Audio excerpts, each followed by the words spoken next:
Kembali di Breaking News TV One pemirsa, tadi kita sudah sama-sama menyaksikan dari Komisi Pemilihan Umum penetapan nomor undian calon presiden dan juga calon wakil presiden. Selanjutnya pemirsa, kami akan membawa Anda menuju Bandung, Jawa Barat untuk melihat bagaimana keseruan dari relawan ataupun dari para penonton yang kemudian menonton bareng di KPU tadi penetapan nomor undian capres dan juga cawapres. Nah, kita bisa lihat pemirsa, inilah antusiasme para penonton, para supporter ataupun relawan yang tadi sudah mengikuti jalannya agenda di Komisi Pemilihan Umum penetapan nomor urut capres dan juga cawapres. Kalau kita lihat pemirsa, ini adalah para relawan supporter yang kemudian mengangkat nomor 2. Nomor 2 sebagaimana kita ketahui ini tadi berdasarkan nomor urut adalah Prabowo Subianto dan juga Gibran Rakabuming Raka. Dan tadi kita juga sudah melihat ya pemirsa bagaimana dari seluruh daerah ini tadi sudah menunjukkan antusiasmenya menonton dan juga menyongsong menyambut Pilpres 2024 yang tentunya akan kita sambut dengan riang gembira, termasuk juga tadi pemirsa kita sudah menyimak bersama-sama penyampaian pidato ataupun sambutan dari pasangan calon mulai dari nomor urut 1, 2 dan juga 3. Saya langsung meminta tanggapan dari Mas Hanta Yuda. Mas Hanta, kita lihat tadi para paslon ini sudah menyampaikan sambutannya usai tadi pengambilan nomor urut. Apa yang bisa dianalisa dari pidato ataupun sambutan dari masing-masing paslon ini? Ya, kita izinkan sebelum saya menyampaikan yang agak serius, tadi saya mengomentari dulu nomor urut ya. Nomor urut yang tadi, kalau saya punya 3 analisa dimensi, elektoral, rasional, dan spiritual.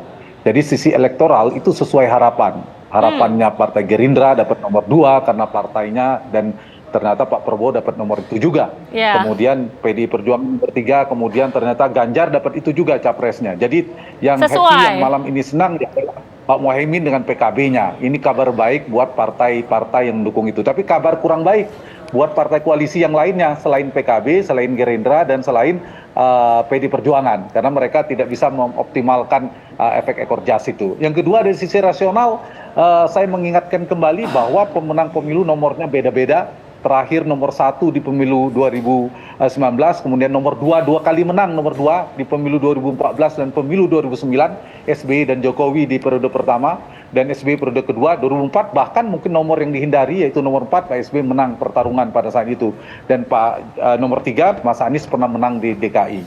Dari sisi spiritual saya hanya bisa mengomentari bahwa semua nomor adalah baik bagi saya, itu saja.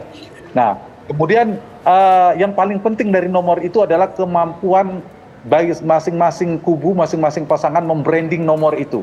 Bagaimana mereka membranding nomor ini untuk mengkomunikasikan, mensosialisasikan strateginya kepada publik. Itu yang paling penting ketimbang apa nomornya, tapi bagaimana mereka membrandingkan. Dan saya yakin nanti dengan nomornya masing-masing, mereka akan menarik benang-benangnya itu dengan visi misinya, dengan programnya pasti disebut semua nanti dengan nomor 2 apa, 3-nya 3 apa, 1-nya 1 apa, dan seterusnya. Yang kedua, saya ingin menjawab pertanyaan Nagita tadi.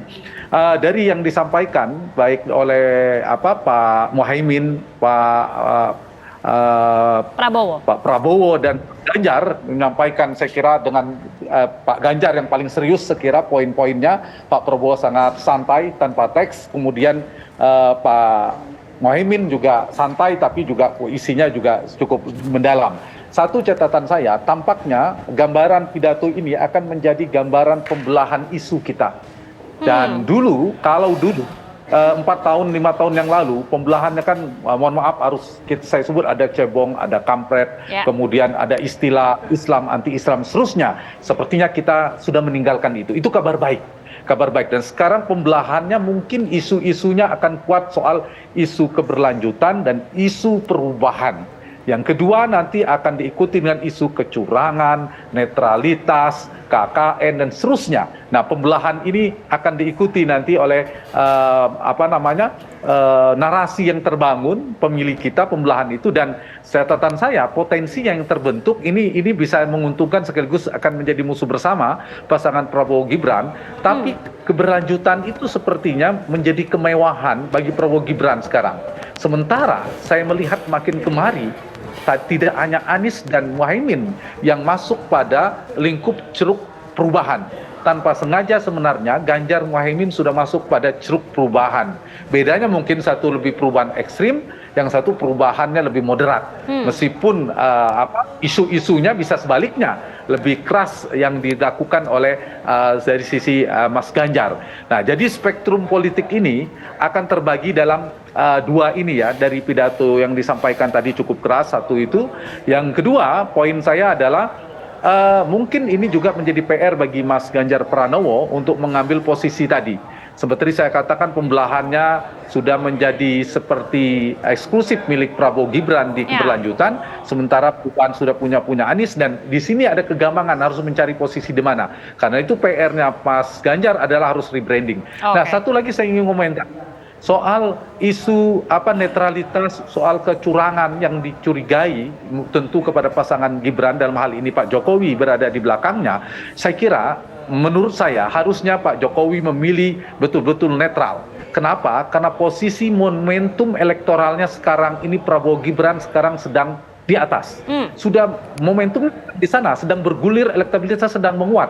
Jadi tidak perlu justru kalau kemudian ada indikasi melakukan mobilisasi aparat misalnya, kemudian potensi melakukan kecurangan, dirugikan tiga hal sekaligus. Satu, itu akan merugikan pasangan Prabowo Gibran. Yang kedua, itu juga akan merugikan approval rating Pak Jokowi akan turun. Dan yang ketiga, Pak Jokowi juga pengaruh pengen soft landing ketika di 2004 sudah selesai. Nah, karena itu saya kira Pak Jokowi akan berpikir akan berpikir berkali-kali untuk melakukan potensi kecurangan itu. Jadi saya kira potensi ini, kecurigaan isu-isu ini akan menjadi isu-isu yang terus kedepankan oleh lawan-lawan politiknya untuk menyerang ini. Tapi dugaan saya ingin analisa sedikit lagi kemungkinan skenario pilpres kita. Prabowo Gibran diuntungkan, dia akan masuk di putaran kedua kalau pilpres langsung 2 putaran sudah. Ada berbagai kejutan tentunya yang bisa kita baca setidaknya dalam peristiwa pada malam hari ini.